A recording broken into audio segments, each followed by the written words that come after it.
Azus, wrapping up the week here on CNN 10. Thank you for stopping by. For years, the United States has been wrestling with the problem of drug abuse. In 2016, we reported that prescription drug and heroin abuse was exploding in America. In early 2018, CNN's Dr. Sanjay Gupta noted that someone died from an accidental overdose every 19 minutes. By the end of that year, CNN reported these deaths occurred every 8 minutes, and now they're happening every 5 minutes. For the first time ever, over a 12-month period, the U.S. recorded more than 100,000 deaths from a drug overdose. That took place from last spring to this spring. Health officials say the spike in overdose deaths started during the lockdowns of the coronavirus pandemic, and they blame that pandemic for playing a role in this. In most of the drug deaths, almost 2/3 of them, opioids, synthetic painkillers, were a factor.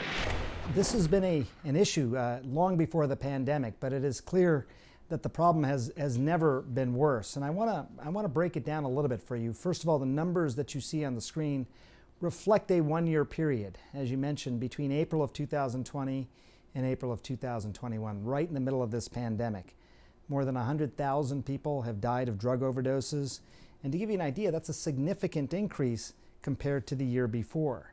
But I think it's also worth just digging a little bit deeper and understanding the problem.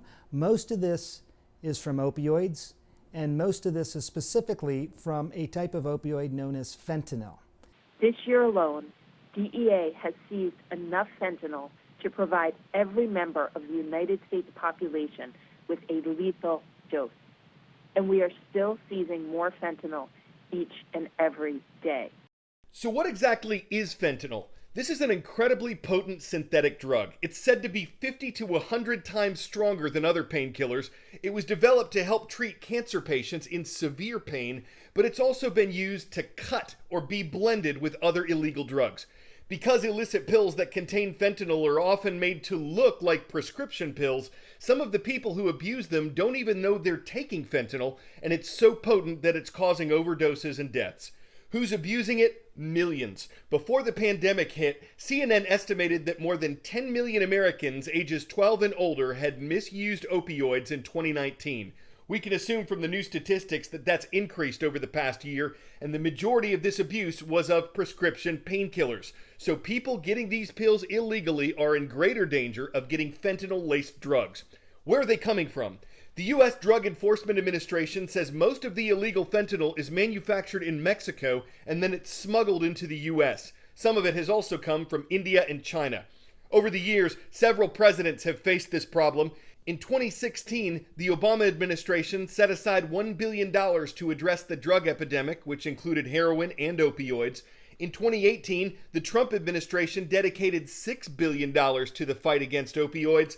And this year, the Biden administration has put $4 billion toward combating overdose deaths. 10-second trivia. What event made Olympics history in 1968? The first Special Olympics, the first United Korean team, the African nations boycott, or volleyball's Olympic debut? In 1968, the first Special Olympics was held at Soldier Field in Chicago, Illinois. About 1,000 athletes took part in those games, according to Encyclopedia Britannica. They were all from the US and Canada. And now, the Special Olympics organization says 5.5 million athletes from more than 190 countries participate in Special Olympics programs. The organization has always encouraged people with intellectual disabilities to participate in sports, but its mission goes beyond that. The Special Olympics also aims to overcome the discrimination this group has faced. Worldwide, it has more than 1 million coaches and volunteers. It has support from businesses, governments, and individuals, and that includes the world record holder for fastest 100-meter and 200-meter sprints. CNN's Becky Anderson got to meet, interview, and even train with Usain Bolt. He was once the fastest man in the world.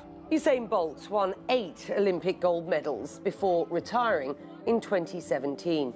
But that hasn't stopped the legendary Jamaican sprinter from inspiring fans around the world. And now he's raising awareness for athletes with special needs. What do you hope your legacy as the world's fastest man will be for athletes with special needs and others? For me, it's just all about to show determination, you know what I mean? And for me, it's to see them go out there and work as hard as they do.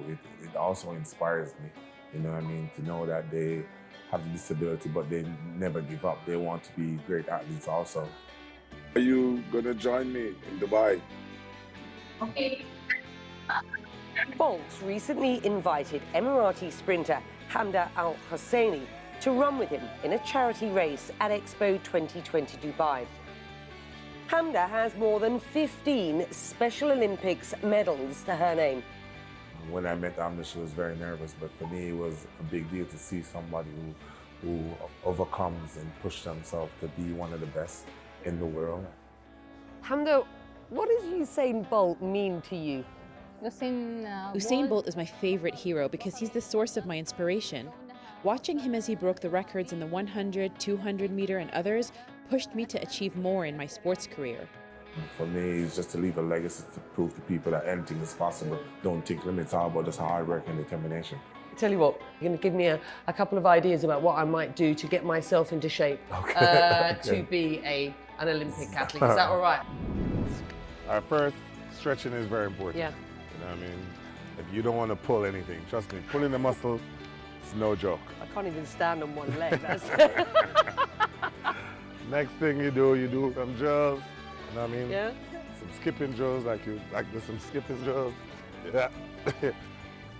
Here we To go. get warm up. Then after you feel a little bit warm, then you can do some light sprinting. Yeah.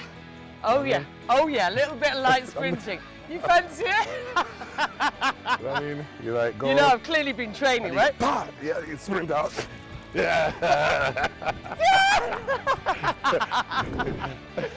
Usain Bolt, inspiring and connecting athletes on and off the track. All we need really to end this is a big old give it! Thank you.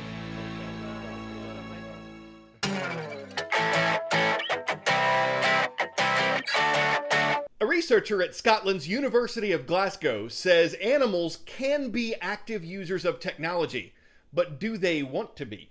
What she did was stick a special kind of phone into a dog toy. Then she tracked how many times her 10-year-old Labrador, Zach, would call her. Zach called a lot, between 5 and 9 times a day. But what's not known is if he really wanted to talk or if he just triggered the call by accident because he wanted to play with his toy. Still, if this idea takes off, researchers hope it'll be used to help the pandemic puppies that are left alone if their owners have to go back to the office.